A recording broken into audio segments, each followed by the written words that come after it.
Hello everyone, welcome to episode 2 of Chat with Coach, where this week I'm going to be chatting through how it is that we can get started from absolute scratch in fitness with nothing more than an idea, a feeling that, I need to get fitter. Because chances are if you're watching this, you're smart enough to realise that you need to do some exercise.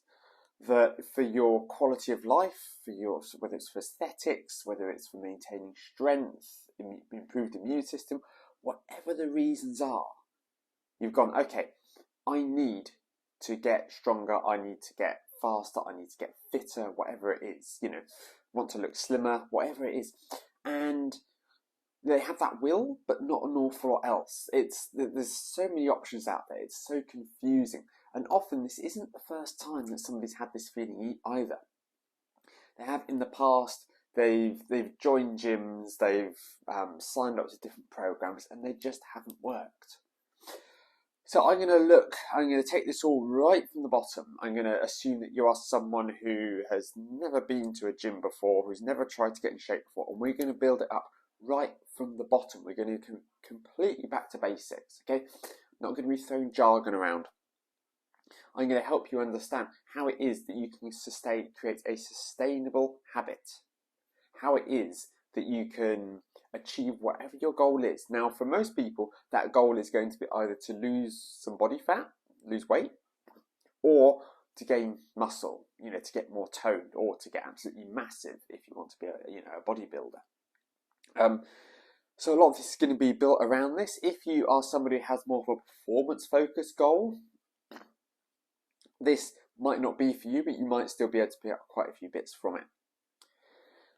So, I guess the first question is, how do we start? If we have this will, if we have this desire, how is it that we can sort of start? Where is it that we can sort of just pick that start point? How is it that we make our first step forward?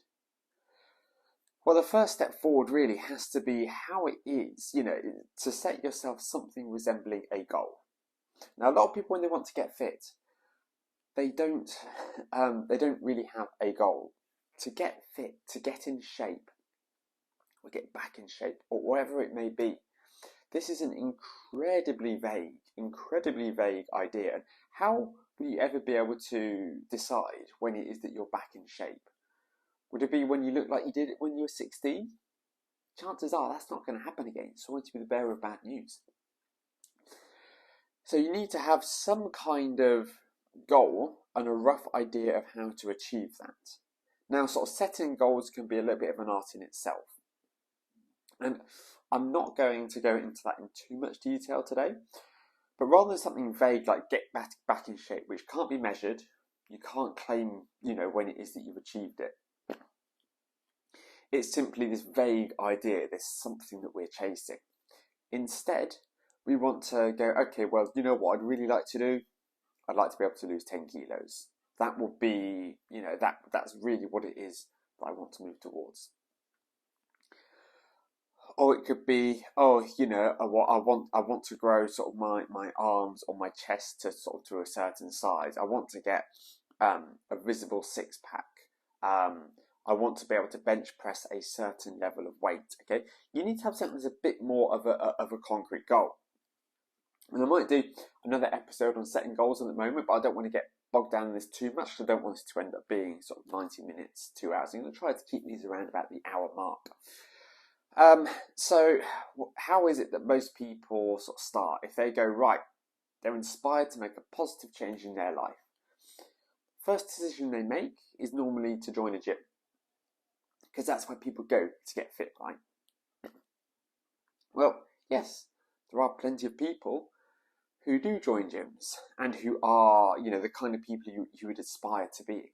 However, unless you have a very specific, I want to build muscle mass goal, if you were to see people walking down the street who have bodies that you would, you think, I wish I looked a bit more like them. How many of those actually have a gym membership, I wonder? Chances are probably not as many as you think. It can be that people found, people found other ways to manage their body weight, or to get strong, whether it is through sort of something more like endurance sport. So if they run, okay, you don't need to join a gym to run. Of course, you can join a gym as a runner. You can run on the treadmill, but it's not, it's not an essential. A gym membership is not essential to you getting into the best shape of your life, to being the fittest you've been for several years. There's a huge amount you can do without joining a gym. Now, I'm not saying don't join a gym at all. I'm a member of a gym. I try to go a couple of times a week, in amongst my my running and my cycling. So I think that strength work is important. However, it doesn't. If you hate gyms, if you despise the idea of gyms, if you just feel really uncomfortable in a gym, and you think I just can't, there's no part of me that wants to pay a monthly membership fee to go to a gym, then don't. We're going to cover a lot of different options of different things that you can do that don't involve a gym.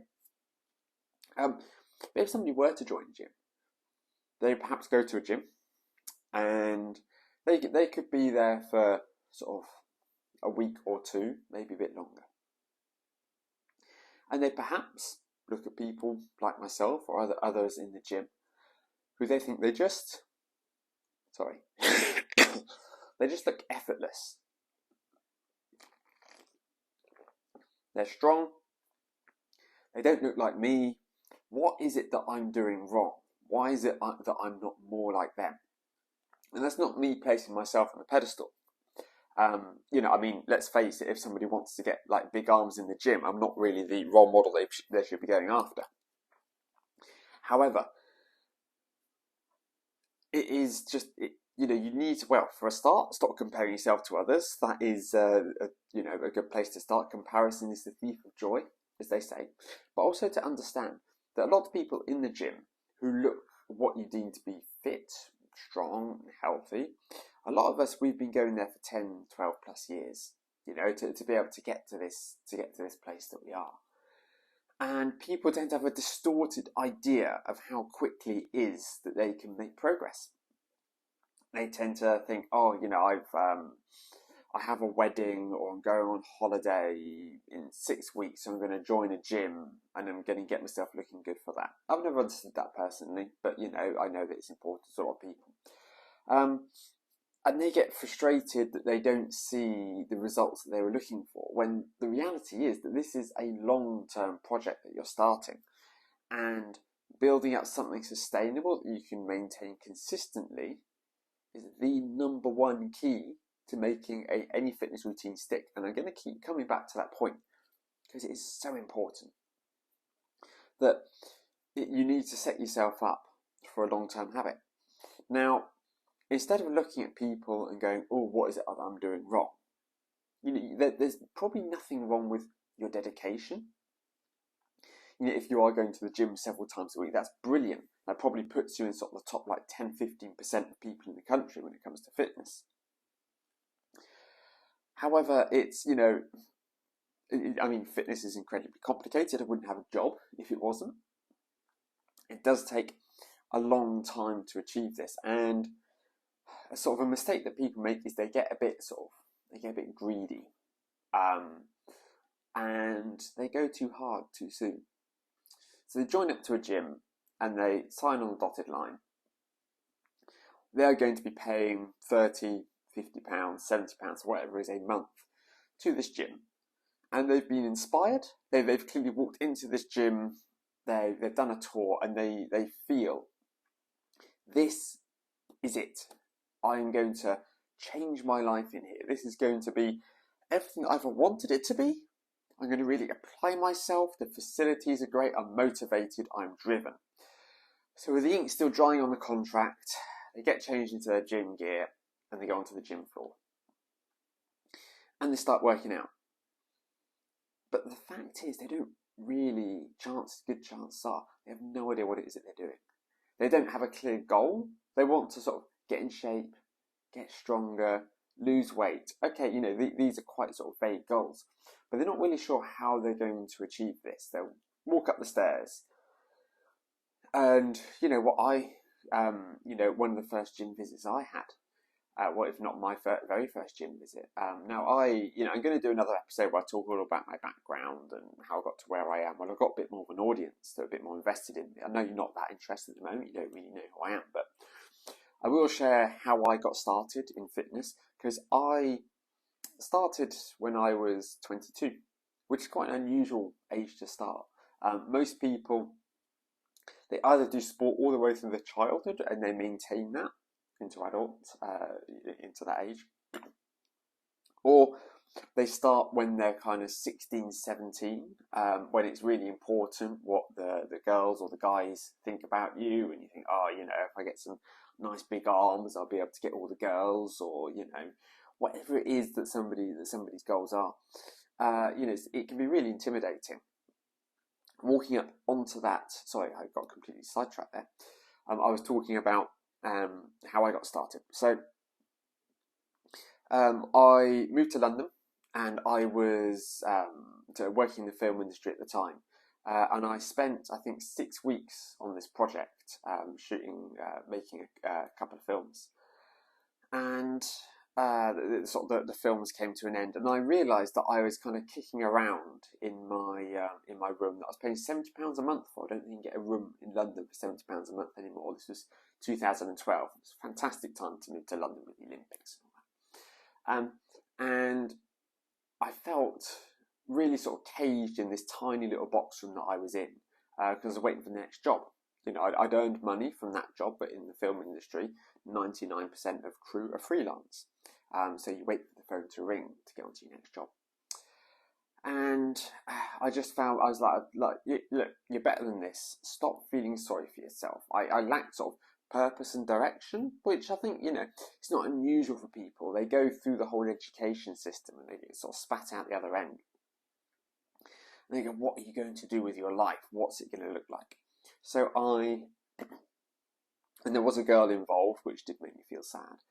I thought, come on, Simon, you're better than this. Don't just kick around the house all day. Go out, and you know what you've always enjoyed? You've always enjoyed swimming. So Google, search what pools are around you. Oh, there's a pool that's just over the way. Went over. Oh, it's a membership only gym. It was a Virgin Active. It's since changed hands. Oh, that's it. But let me have a look anyway. See if they do a pool only membership. So I had a look around. They gave me a guided tour around all the facilities. And I just thought to myself, I could really see myself changing who I am as a person here. I've got there's the pool where I can do swimming. There's the gym. I can get a bit stronger. I can come here and I can feel good about myself, because I did not feel good about myself. I can build my confidence. And this is this place where a lot of people find themselves when they join up to a gym. They're full of hope, they're full of enthusiasm, they're full of drive. But then something goes wrong and they fall off of that train, which is what this is all about. But you're right there. What I did in this instance is, I started going sort of every day, and then that trailed off a little bit. I don't think, actually, no, I probably didn't even go every day, because I would have been doing some jobs as well in film. But I would alternate between gym and the pool and all this, but I didn't really know what I was doing. I had no clue what it was that I was doing. I remember I went upstairs one day and I was like, what am I going to do? I was like, I'll just get on the rowing machine, for whatever reason. Doing the rowing machine, and this personal trainer gave me my induction comes over and goes, oh, I haven't seen you around in the gym lately. I thought, yeah, that really makes me want to come back. That, yeah, definitely. The feeling that people are judging me on my attendance, thanks. But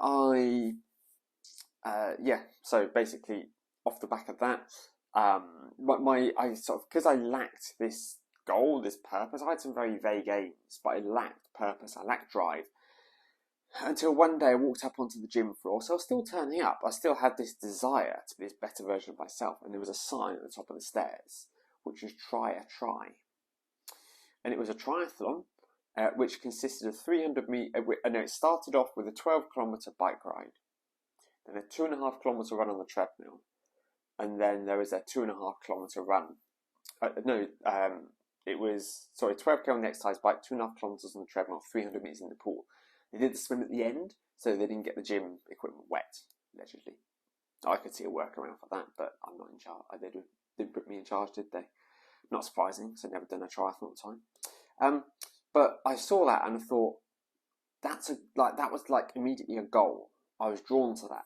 And I thought, well, I enjoy, I can swim. I could do heads up breaststroke. That's what I was doing in the pool. And I was enjoyed riding my mountain bike around when I was at home on some of the old railway tracks, and I guess I could teach myself to run. And I decided that I was going to start training for this. And when I had that clear goal, my attendance and my dedication absolutely skyrocketed. And if it weren't for that sign, chances are I would have left in, probably a month's time or something like that, because I was making mistakes. I didn't really know what it is that I wanted. So that was for me, that was the draw, that was the hook, that idea of a triathlon. I thought, you know what, I could do that. But there would have been hundreds of people who were members who walked past that sign, who either thought, oh, well, it's of no interest to me. Fair enough. If somebody's come there just to get swole, they're not going to be interested in a triathlon. But I wager there'd be a lot of people who just thought, oh, I couldn't do that.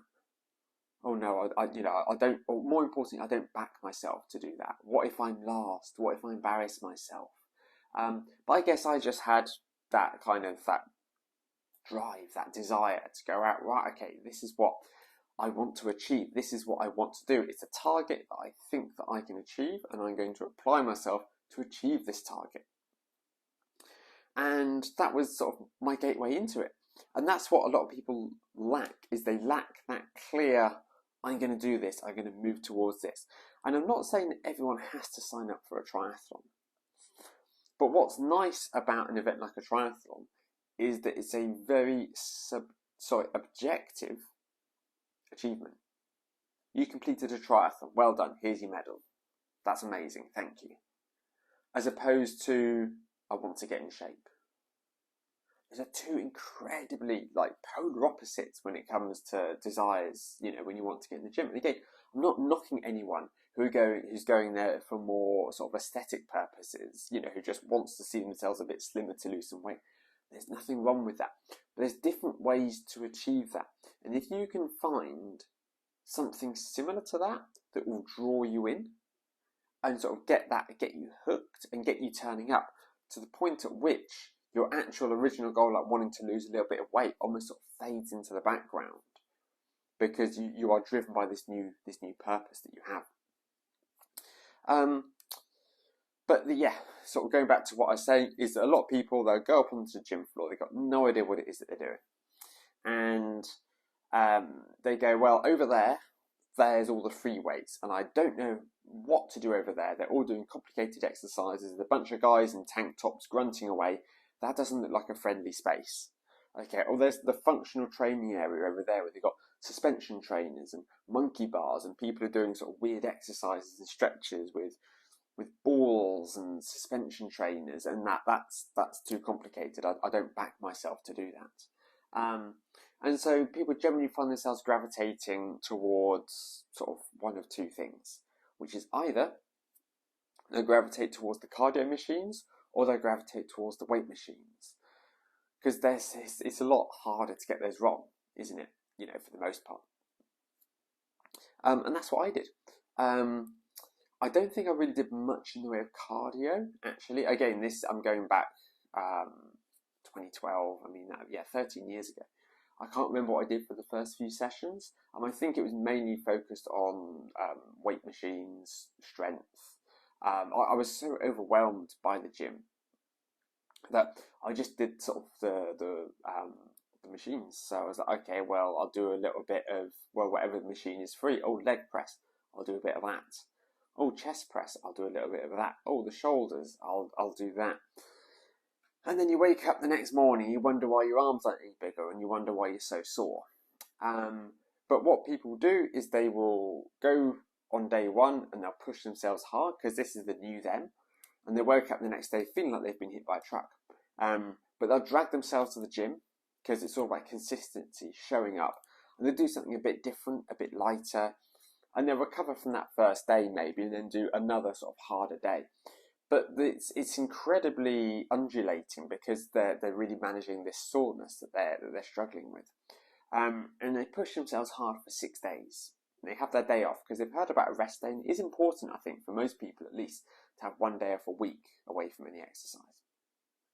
They take their rest day and they go, I am, like the alarm goes off the next day at 6 a.m, time to go to the gym. And they go, I don't want to.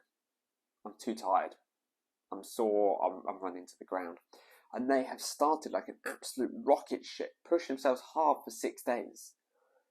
Anyone can push themselves hard for 6 days. You don't get a medal for it, okay? It's really easy to push yourself hard for 6 days. What we want to do is we want to push ourselves for 6 years. So you really need to have a disconnect there and go, how can I make this a habit that is going to last me 6 years? It's not easy to do. So to start, what I recommend most people do, if they are starting from absolutely nothing, so they go to the gym 2, maybe 3 times a week. That's all. And that can be hard to understand, hard to comprehend. You go, hang on a minute, but you're a personal trainer. Yes. You're a very experienced and qualified personal trainer. Thank you, I'd like to think so.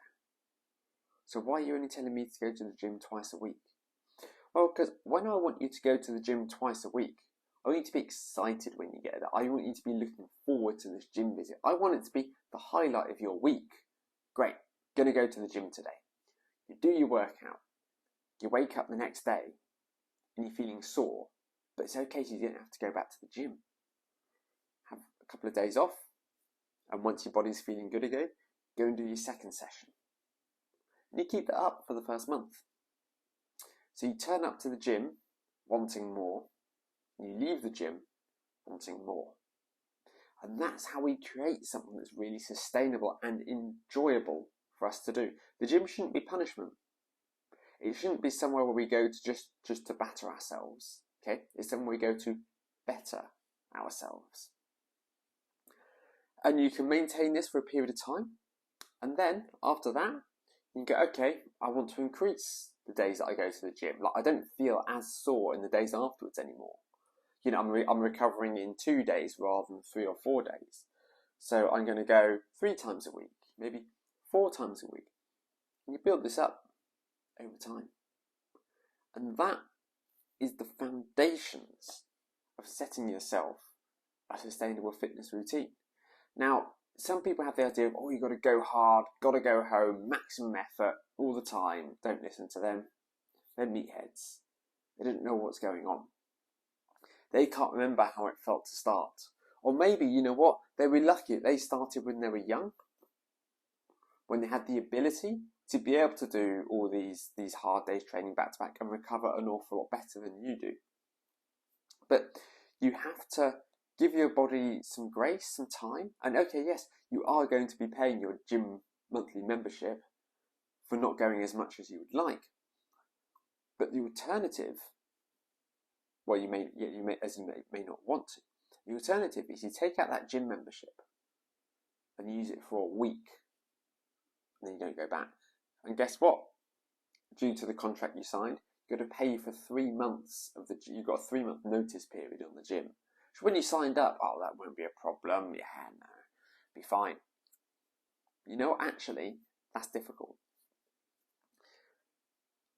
because it is hard for anyone, well, most people, starting out to go to the gym 6 days a week. And they want to get their money's worth by going 6 days a week. They want to achieve their goals by going 6 days a week. It makes sense for them to go 6 days a week. Again, it could be that it's not even a gym you membership of. It could be that you've signed up to some online classes. Whatever it may be.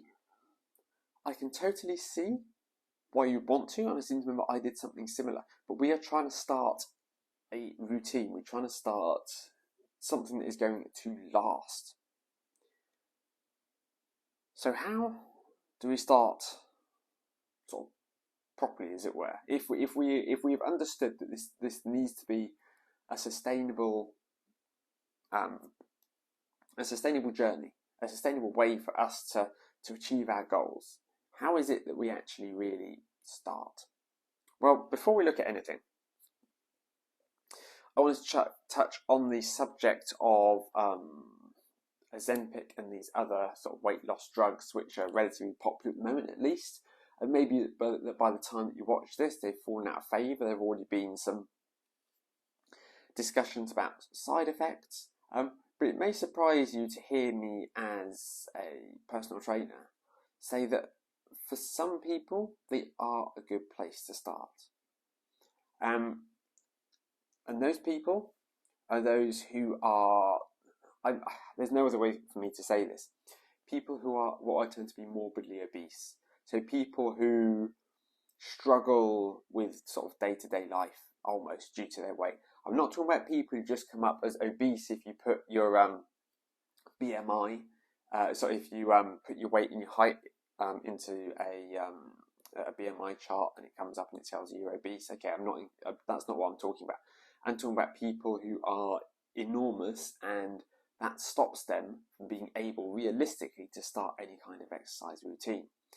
And of course, I know two people who would fall into that camp, who I know personally, out of sort of, thousands of people that I've met through the film industry and, different walks of life. I can only think of two people who I know who fall into that camp. One who has health issues, which is the reason for that. One who, I don't know, it's not the kind of thing you ask. But if you are that person, if you're watching this and you are really big and you find that really impacts your ability to even start an exercise routine, you may want to consider this weight loss medication to help you get down a bit to a size where you're able to move more freely, pain-free, less load on the joints, less risk of chafing, all of that. Because if you are enormous, then unless it is due to a health condition, if it is just a culmination of habits over many years, and you just didn't realise how bad it was getting until it was too late, that is a hell of a hole to dig yourself out of. I would not want to dig myself out of that hole. It's incredibly difficult to do conventional diet and exercise. And so many people find themselves, and they just can't get out of there, so they resign themselves to this life of being sort of really obese, which comes, of course, with it a very reduced life expectancy. So if you're in this position, I would consider, if it is within your budget and your means, and you consider this isn't a terrible idea to get yourself started, so that you can go to the gym and you can exercise, and you can then wean yourself off of that drug as you are then able to exercise more and eat better without the same level of kind of psychological sort of noise and problems that you would get if somebody's that sort of size. So it's a tool which is, I think, something we can use to start their exercise journey. But I think that if you are simply someone, again, this is just in my humble opinion, if you're somebody who just stand to lose 5-10 kilos, I think it's a very expensive way to do it. I think it is sort of a unnecessary way to do it. I think that there are lots of ways which I hope that I can sort of share with you through the programs that I have, that you can achieve it. It just requires hard work and a lot of sort of education, really. I'll pop in the sort of this video description or show notes for the podcasts. I'll drop some information there on sort of courses that I have to help people with sort of fat loss. But if you are if you're not absolutely enormous, if you're just a bit overweight and you think, right, I need to lose some weight, there's absolutely nothing wrong with joining the gym at all. I would always encourage somebody thinking about it to join a gym, to go there to become a better version of themselves. But for a lot of people, that is so intimidating. It could be there isn't even a gym near them. It could be that they associate it with sort of big, bulky bodybuilders. Whatever the reason is, they cannot imagine themselves going to a gym. Okay, That's fine. I'm definitely not going to force somebody to go to a gym. It's only one way to achieve this. You can, of course, from introducing walking in your life. It could be that you decide to go out for a walk in the evening after dinner. That's something that a lot of people believe is useful, aids with digestion. It could be that you just sort of go, well, you know what I'll do? I'll just sort of make the effort to walk into town instead of getting the bus. You know, anything like that. Any excuse that you can find to fit this extra time on your feet in during your day is going to help. Just generally spending less time sitting will help as well, whether it's sort of getting a standing desk, whether it is, you know, sort of just on the weekends, again, rather than sitting around watching TV, sort of going out, even if it's just sort of to look around the garden centre, do some gardening, anything like that, that can just, it's time when you're not sedentary will help. Even something as simple as, oh, you know, I'll ride my bike to the shops, you know. I've only got a few bits to pick up. I'll ride my bike into town instead of driving. You know, it's only going to take me 10 minutes. Instead of defaulting to the car, thinking of sort of active ways to move, active ways to travel, I think they're all really, you know, valuable and important. And just finding opportunities for movement in the day. Because it doesn't have to be like really structured exercise. I mean, you could go down sort of the structured route simply with walking. It could be that you go, well, you know, 3 days, sort of 2 days a week, I'm going to go out for a walk of about an hour over lunch, or in the evening, maybe even first thing in the morning. Maybe that's how you start your day. Just go out for an hour's walk. And then on the weekend, I'm going to go out for a bit more of kind of a hike. You know, I'm going to go out and I'm going to walk for 90 minutes. I'm going to walk for 2 hours. And you can build that up over time. But some people think, well, that's not how you do it. That's not doing it properly. That's not how you exercise. That's not how you lose weight. Well, why not? What's wrong with that? Somebody's out there, they're burning calories by moving, and they're enjoying themselves. What could possibly be wrong with that? Okay, you know, could they get more out of that time? Yes, of course they could. If they decided instead of going for a walk around the area that they live in, if they did a high intensity workout at home, yes, that would burn more calories. But you know what? Actually enjoying what it is that you're doing and doing what motivates you and interests you is far more important than what some stranger may consider as you doing it properly. I know plenty of people who've lost a lot of weight just by walking.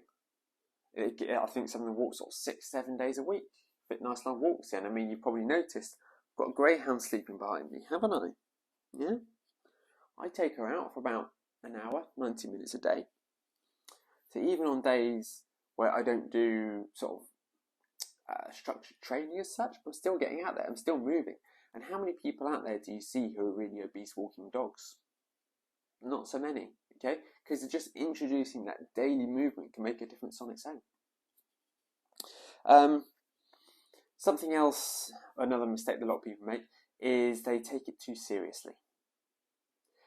And they think that you have to go all in on fitness if you want to achieve your goals, which again, just isn't the case. It's just not the case.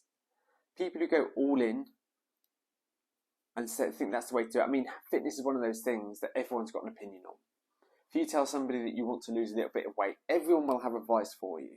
Every single person. Well, probably except me, because I think, well, I'm not going to give unsolicited advice unless I'm asked. But I will challenge people who do come out with complete nonsense, especially if it's harmful. But they want to go hard, go home, got to take it really seriously. This is a really important journey for you to go on. And these are also tend to be people who have a long string of failed hobbies and habits behind them themselves. Okay, so they've never actually achieved what it is that they're preaching. They just have strong ideas about how other people should do it. You know, oh, do you remember when you said you'd learn the guitar and we bought you that guitar and you never touched it after a couple of weeks? Oh yeah, that's still there. We should probably get rid of that, shouldn't we? You know, or when you got that longboard and you're going to go and do the longboarding around the park. Oh yeah, I've got that. And you know, when you've got the exercise bike and you're going to get in shape and it's just been used as a, to dry clothes on for the last 3 years. Oh yeah, I got that during COVID, didn't I? These people who go all in, go really hard, go, this is going to be my new identity. I'm going to be a fitness fanatic, and this is how it's going to be, and I'm going to look great. I'm going to have washboard abs, big shoulders, chiseled jawline somehow. I'm going to become this Adonis figure. And they just fall off the wagon because they took it too seriously. They went too hard too soon. And that is what kills, absolutely annihilates people's fitness regimes. And their starting fitness is them just taking it too seriously, spending all the money, getting all the kit, going in hard on it, and just being completely inappropriate with their training. Something you can do if you want to, to avoid you going sort of too seriously, if you don't want to spend the money just yet, do home workouts, okay? I've got courses that I'll link to that are just for home workouts that can be performed with or without equipment. So you can literally purchase one of my exercise programs, and you can follow that, and because there's no equipment involved, you could be starting within 10 minutes of downloading it. Go upstairs, get changed into something comfortable, boom, start your workout, okay? It's a really easy way to get into developing a fitness habit, and that's a 12-week program, the one that I'm thinking off the top of my head anyway. After those 12 weeks, you can decide, right, how do I take this to the next level? How do I progress? Okay, it would be great if in a year's time you were working out 6 days a week, you invested in some nice gear at home, got yourself a nice little setup, or you decided to join a gym, whatever it is that you wanted to do. But we've got to get to that point first when we're actually really going to use that equipment. If you want to buy second-hand fitness equipment, looking around on Facebook Marketplace or eBay in sort of February, March time, you get it for absolutely nothing. I got a big pile of dumbbells and plates and a barbell for, I think I paid like 20 quid for it. Because people buy a lot of gear, they're convinced they're going to do it, but they have the wrong approach. And that's what I'm going to try and help instill in you, is sort of how to what I hopefully I have been instilling in you, is this having this sustainable approach where you can actually enjoy what it is that you're doing. Something you can do to make sure that you really are sustainable with your workouts is follow a program. Don't just turn up and do whatever it is that you feel like doing. I mean, I sell programs. All this through Greyhound Fitness. So if you look at Greyhound Fitness down in the comments, not the comments, the description, there'll be a link to the website. I sell programs because I believe they work. I believe that if you train randomly, you're probably going to get random results. You increase the risk of burnout. You're not going to be working all the muscle groups that you should be using, and you increase the risk of injury. But sort of my programs include video demonstrations as well. So it's me performing every exercise. It's like a 2-minute video. Here's how you do the exercise. Here are the points to be aware of. Here's how to make it harder. Here's how to make it easier. To really understand exactly what it is that you're doing. To know the number of reps, to know the number of sets, to know the coaching points, to avoid injury, to make sure you're really getting the benefits of each exercise. Do you want to go out? Or are you just going to sit there? You know what? I'm going to open the door so you can go in and out as you please. Come on. I don't think you want to go out, do you? I think you're just being a menace. Yeah, making sure you're doing the exercise correctly so that not only do you not hurt yourself, but also you make sure you actually get the benefits from the exercise. You also need to make sure whatever your fitness goals are, that it is supported by nutritional pillars, okay? Whatever you do in the gym could be an absolute waste of time if you don't support it with good nutritional habits. An absolute waste of time. So if you are sort of somebody who wants to lose weight in the gym, so you go in and use the cross trainer or the treadmill for 30 minutes, okay, and you go home, and you celebrate with a Mars bar or a box of Krispy Kremes, you've just undone all of your hard work, okay? The calories that you burn during a workout aren't nearly as many as most people would have you believe. Even sort of fitness watchers, they grossly overestimate the amount of calories that it is that you're burning. It really is sort of an easy session. You could only burn sort of 100, 150 calories. And when you consider that a lot of people will be consuming about somewhere between like 2,500 to 3,500 calories a day, depending on their gender, their size, all of this. This kind of, the amount of calories that you are burning during a workout, it's not really that great at all. Of course, it's nice to have that. Those kind of 150 calories could be the difference between you being in a deficit or not. And just doing exercise is a fantastic thing to do anyway. You're making yourself strong, you make yourself fitter, more physically capable. We should be doing it anyway. But it's not carte blanche to go, oh, you know what, go treat yourself with a glass of wine to celebrate this evening. It doesn't work like that. You need to really pay attention to what it is that you're putting in your body after a session. If you are looking to build muscle, you need to make sure that you're getting good quality protein. You need to make sure that you are getting sort of at least sort of like 1.2 kilograms of protein per kilo of body weight. So if somebody's 100 kilos, they'd be looking for 120 grams of protein in their diet in a day. When you consider that one chicken breast has about 30 grams of protein in it, it's quite a lot of protein that you need to feed your body to give it what it needs to be able to build that muscle. Because if you're not giving your body protein, it can't build muscle. So you're just breaking your muscles down and making yourself weaker over time. Not supporting their training with good nutrition. And again, this is something that I'm not going to go into an enormous amount of detail here. It's a whole other episode really, isn't it? But you need to make sure that you're supporting what you're doing with good nutritional habits. Okay, the fact that you did a workout does not supersede everything else. A lot of people also, when they start out in the gym, they expect immediate progress. They'll finish their first workout and they'll kind of, I think I can see something. No, you can't. You can't. Okay, if it was, if you had been lifting consistently for about 12 weeks with really good nutritional habits, there is a chance that you might start to see the beginnings of some muscle growth. But don't be disappointed when you don't wake up the next morning and find yourself, looking immediately more muscular. It takes a long time to achieve this. A lot of people that you see in sort of any gym will be using steroids. Again, a lot of people, some people in the gym will be using steroids. So before you look at people and go, oh, why don't I look like him? What is it that I'm doing, or her? What is it that I'm doing wrong? Okay. Again, comparison is a thief of joy. They could be using artificial methods to make themselves bulkier and stronger than they are. Not stronger, but, bigger than they are. So, don't expect that immediate progress. It's going to take time. It's going to take hard work. It's going to take a bit of trial and error as well, I'll be honest. It could be that you could be in the gym for some time before you actually manage to crack the code of what it is that really works for you.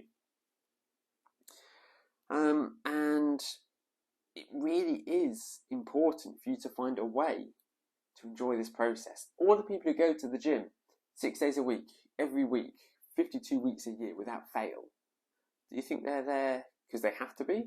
No, they're there because they want to be. They love going to the gym. Okay, there are some days where the alarm's going to go off and they're going to go, oh, geez, I don't know if I can face it. But they drag themselves out of bed, they get there, they do their workout, and they feel great afterwards. And because at the end of the day, they want to achieve those goals. For them, being able to achieve their goal is more important than the lion. And if your goal isn't important enough to you, if you're just wishing, oh, I wish I was stronger, I wish I was slimmer, oh, maybe I should join a gym, it's not good enough. Okay, you've got to really want it. It's got to be important to you. And the way that you sustain that is you find a way to really enjoy it. Okay, it may be that you have a friend that you go to the gym with and you're accountability partners. It may be that after sort of several weeks of going to the gym, you started striking up conversation with some of the regulars who go at the same time as you do. you found yourself some gym buddies who you have a bit of a chat to. It's become something social. It could be that if you're there just for sort of a general fitness, that you start going to fitness classes that are offered at the gym, and you start getting chatting to some of the other people there. You go to a yoga or a Pilates class, or body pump, or sort of spin class. You start to get chat to the other people there. And you start to actually enjoy, it becomes an important part of your day. I'm getting a call, that's embarrassing. Oh no, they've hung up. I thought I was on Do Not Disturb mode. You do need to have patience. And that is a really difficult concept in this day and age, where we're used to social media, we're used to the internet, be able to give us what we want now. Here's your serotonin boost. Here's a nice reel about dogs on Instagram that I found for you to give you a pick you up. Here's this. You can expect this now. Get it delivered tomorrow, or even later today with Amazon Prime. We've come to become a very impatient society where we go, right, I want it and I want it now. But with a gym, with fitness, it just doesn't work like that. It just doesn't work like that. And let me just check that I'm still recording after that call.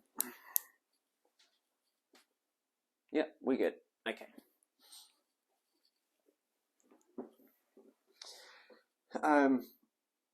We just need to go, okay, this is a long-term, it's going to be a long-term process. And don't use steroids is what I'm going to say. It's going to affect, there are some really sort of nasty side effects that come with them. You're going to need to be patient. You're going to need to look and go, okay, so even if I only lost a kilogram this month, within a year I could have lost 12 kilos. 12 kilos, how much different would you look and feel if you were 12 kilos lighter? So you need to kind of put away this idea of, oh, I want it now. I need to see these results, or I'm quitting my gym membership, or I'm firing my personal trainer. Go, look, this is a long-term project. And when I say long-term project, this should be a lifelong habit, really. If you want to be able to age with grace, if you want to have independence as you age, if you don't want to be in a care home, if you don't want to shuffle around on a Zimmer frame, if you want to be able to still go out, if you want to be able to play with your grandchildren, if you want to be one of these old people that you looked at and go, they look like an absolute menace. I hope that I'm like them when I'm older. Okay? You can't afford to just sit there at home and wait for this to happen, because it won't. You need to start today a habit that is going to last you for the rest of your life. Not today necessarily. I'd love it if you started today. But this needs to last the rest of your life. The rest of your life.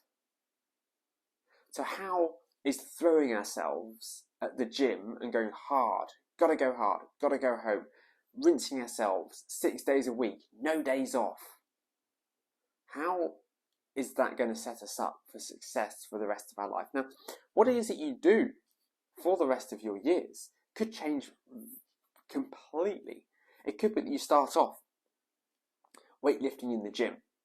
Okay, if you're watching this and you're 18-year-old lad, you start off weightlifting in the gym because you want to get big muscles, and then you get this, and then in your early 20s you decide that you want to move more towards powerlifting, and then in your 30s you might start doing more when you start to lose that sort of explosivity and that brute strength. You do a bit more of endurance sport. You might pick up cycling. And then, and you get a bit older and you go, you know what, I should probably do some swimming as well, for the benefits I get from that, non-low back. This journey can change, and it will change over the years.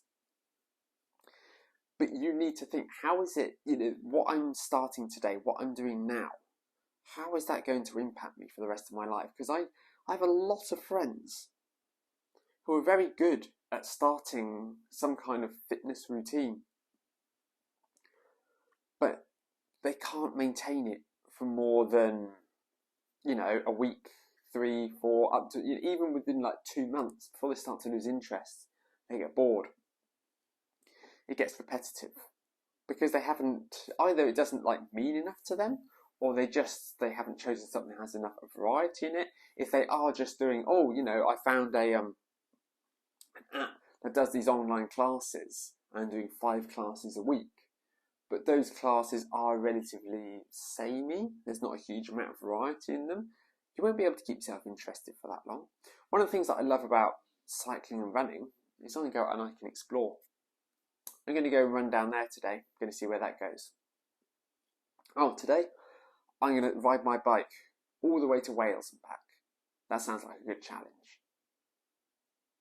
There's a lot that's the kind of thing that motivates me. Now, what motivates you is probably going to be different than that.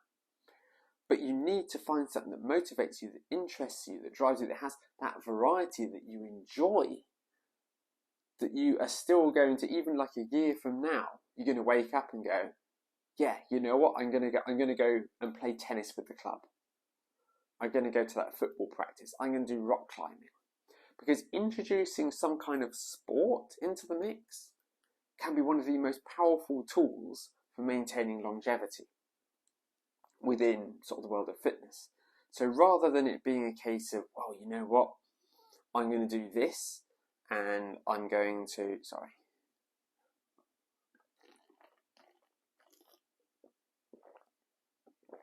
I'm just going to keep going to the gym and doing these exercises and finding new ways to exercise. So you know what I'm going to do? I have decided that I'm going to go and I'm going to join the local sort of the climbing wall that's near me. And I'm going to go along and I'm going to go climbing 3 nights a week. And I'm going to get progressively better as we go along. I'm going to be able to do harder routes. It's going to become social. I'm going to get to know people.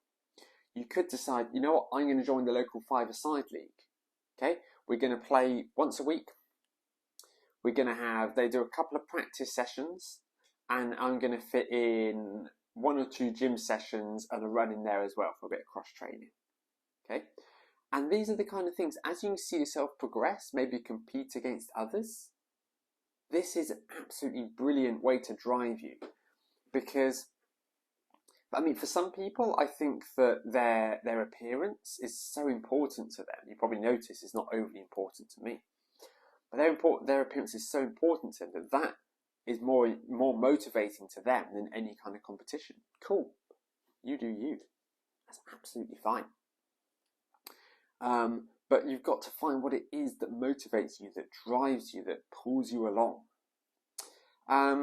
Something else on the subject of sort of longevity. The reason that as a personal trainer that I've decided to focus on online delivery as opposed to in person is that somebody can join a gym and they can hire me as a personal trainer. And you go, oh, great, that's £50 an hour.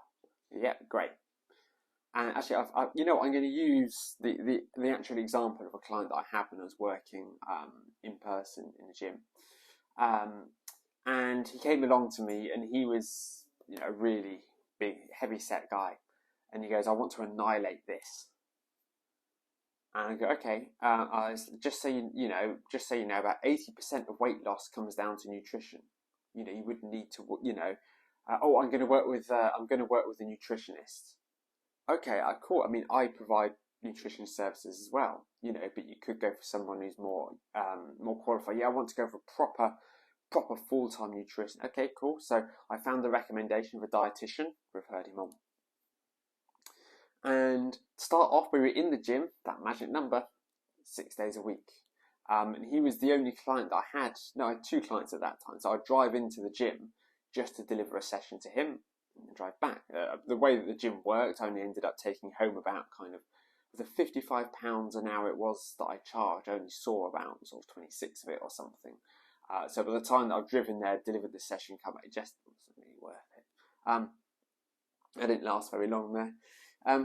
But he started off 6 days a week. He would turn up and we'd do this. And he was motivated, and he was nervous at first, but he came to he opened up and he slowly started to trust me. And then sort of the 6 sessions, he kept booking the 6 sessions, but he then would forget to turn up to some. So I'd drop him a message when he was kind of 5 minutes late. Oh, you're on your way? Oh, I'm sorry, I forgot about a session this morning. Okay, I turn around, I go home. I still get paid. But he started to forget. He started to book less sessions. He started to forget the sessions. And it was clear that this motivation for him, as much as I tried to kind of make it sustainable, he was still paying me to sort of push him in a session. And, if I had been able to sit down to him and say, look, I think it's better if we only do 3 sessions and we focus on your diet for a bit. If weight loss is your goal, we need to focus more on the diet than we do. But he's one of these guys, he clearly had a lot of money and he didn't really like being told what to do in many respects. And so I didn't get very far with that. But I could see that this relationship, well, not the relationship between me and him, but his relationship with exercise was really starting to falter. It was really in trouble.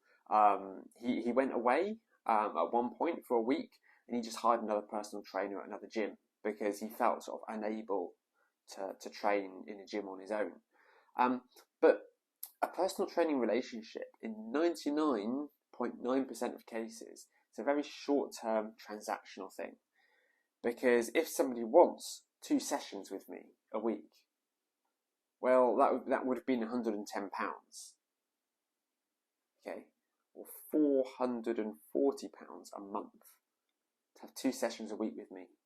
Now, I know that with my qualifications, my experience, my knowledge, that's a fair price for me to charge. There are people who charge sort of £100+ an hour. That is a representation of my ability. But how many people have £440 a month just kicking around? And by the time you start paying, I don't even want to think about how much he spent on me. And he kind of, because he didn't see the results that he wanted as quickly as he wanted to, because he kind of had a distorted sort of perception of how quickly things could happen. So obviously he left me. And if you hire a personal trainer, it's only ever for a short-term relationship. It's very rare that somebody will go to a personal trainer and they'll get sessions with them for 2, 3, 4, 5 years, even longer than that. It does happen occasionally, but the vast majority of the time, a personal trainer is there to set somebody up, to get them started, to show them the ropes. And then somebody will move on to, they don't need to pay that rate to have somebody there watching them work out and showing them how to do things. They are much more worried about, just tell me what it is that I can do. I now have enough belief in my ability to be able to follow these exercises. Tell me what it is that I have to do. And so that's the reason that I create standalone programs for people to buy for less than the cost of a personal training session, is because in the long term, that's what people need. They need structure, they need a plan, they need to gain confidence. They can watch the video and go, oh, I need to do that 12 times. And they go and they do that. That is going to achieve most of what can be achieved in a personal training session. And a lot of people, they will hire a personal trainer just to kind of watch them work out and chat to them. It's not the relationship I had with this guy. I tried my best to really show up for him, mix things up. I was there with my notebook and I took notes on all the weights that he used on every rep of every set to make sure that we were progressively overloading him. But it is important that you focus on that long-term process, that long-term picture, over immediately go hard, go home, really push yourself hard. You need to think, this has got to be sustainable. This has still got to be appealing. Enjoyable might not be the right word. I enjoy my rides and my runs most of the time. It's got to be appealing. It's still got to be worth it to you to keep doing this in 10, 20, 30 years. The other note I've got here is not to throw money too much at it, and I think I've covered that between don't get yourself a super expensive gym membership and hire yourself a personal trainer or get a home gym set up before you even really started your journey. Okay, start the journey first, and then if you feel that you might need some help from a personal trainer, you can get yourself another session. If you then are tired of going to the gym, it's too far to drive, you could look at getting a home gym installed. but don't throw too much money at it too soon, because you are setting yourself up for, well, wasting a lot of money. And I don't know about you lot, but you know, I need money to pay my mortgage, and it's very easy to, I mean, you know, fitness can be a bit of a money pit. You can throw in, you know, an enormous amount of money at it. I try to keep my offerings sort of quite reasonable for the most part, especially through Greyhound Fitness. Trying to make it a bit more accessible to people who sort of wouldn't be able to afford to do it otherwise. You know, I don't want to say do it properly because that's a bit gatekeepy, but I definitely, you know, I want to make it accessible and easy for people. But you need to think, okay, this mountain that I'm climbing of life, and we all know how much life ebbs and flows and catches us off guard. If I want to be fit, if I want to be healthy, if I want to have a good immune system, if I want to be mobile, if I want to be athletic throughout my life, and you say, okay, so if I want to still be in really good shape by the time that I'm 70, how can I start today to make sure that I'm really healthy and strong and independent when I'm 70, 80, 90 and beyond? Because the decisions that you make today after watching this video are going to have direct repercussions when you get to that age. And I want you to start this journey.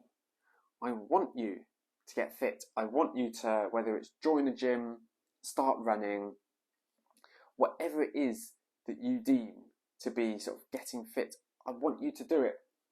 But I want you to start it in a way that it's enjoyable, that it's rewarding, having a bit of fun at times. There's some social elements that you really buy into this and go, you know what, I am making this like a core part of my life. I'm not dragging myself to the gym knowing that I'm going to hate every minute. We don't have time for that. You're not going to maintain that for all of those years. It's finding a way to make fitness not quite an effortless, but a non-negotiable in your day-to-day life. You know, it could be that you go to the gym 2-3 days a week and you just make an effort to walk around, maybe do a few like bodyweight exercises, do a few push-ups throughout the day. That's fine. Might be all that you need to do. Okay? But don't tell yourself that today is the day that you start working out 6 days a week and you go hard every single day and you're just going to keep that going forever, because it's not going to work. It's not going to happen. Life gets in the way. It's got a habit of doing that. So when you make this decision, when you stop watching this video, please just think to yourself, how can I be the best version of myself when I get older? And how the decisions that I make today impact that? How can I make sure that has a meaningful impact on me later in life? Thank you for watching or listening. I'll see you next week.